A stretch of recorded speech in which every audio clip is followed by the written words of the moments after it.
லால்குடி சட்டமன்ற தொகுதி அதிமுக வேட்பாளர் doctor Lima rose Martin Lalgudi வடக்கு ஒன்றிய பகுதிகளில் தீவிர பிரச்சாரத்தில் ஈடுபட்டார். மாடக்குடி ஊராட்சியில் பிரச்சாரத்தை தொடங்கிய அவருக்கு பெண்கள் ஆரத்தி எடுத்தும் மலர் தூவியும் உற்சாக வரவேற்பளித்தனர். துறையூர், ஈஞ்சூர், மருதூர் உள்ளிட்ட 10க்கும் மேற்பட்ட கிராமங்களில் வீடு வீடாக சென்று அவர் இரட்டை இலை சின்னத்திற்கு ஆதரவு திரட்டினார்.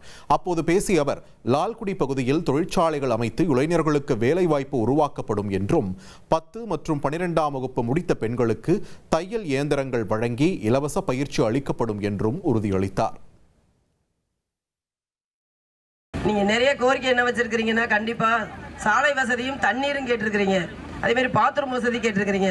கண்டிப்பாக நான் செய்து கொடுக்கிறேன். வாலிப இளைஞர்களுக்கு வேலை வாய்ப்பு கேட்டிருக்கிறீங்க, அதையும் கண்டிப்பாக இளம் பெண்கள் நம்ம ஒரு ஃபேக்டரி ஒன்று ஆரம்பிச்சு கண்டிப்பாக இந்த ஏரியாவில் கண்டிப்பாக செய்து கொடுக்கிறேன். நீங்க வாக்களிக்க வேண்டிய சின்னம் இரட்டை இலை மறந்து விடாதீர்கள். நன்றி நன்றி. இனி செல்லும் இடமெல்லாம் செய்தி.